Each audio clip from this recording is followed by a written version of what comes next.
Kongreso na amyandahan ng rice tariffication law to allow the NFA to sell cheap rice in the markets. Will you support this initiative and will you certify it as urgent? Yes, it is something that has come up.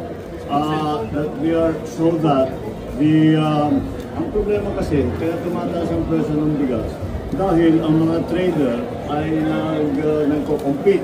Pataasan sila ng presyuhan sa pagbili ng palay. At wala tayong control doon. Kung magkaroon ng mga amendments sa NFA at sa rice tariffication, at sa NFA Charter, at saka sa rice tariffication law, magagawa natin, makokontrol natin, magkaroon tayong influence dun sa presyuhan, sa pagbili ng palay, at sa pagbenta ng bigas. So, that's what we are going to.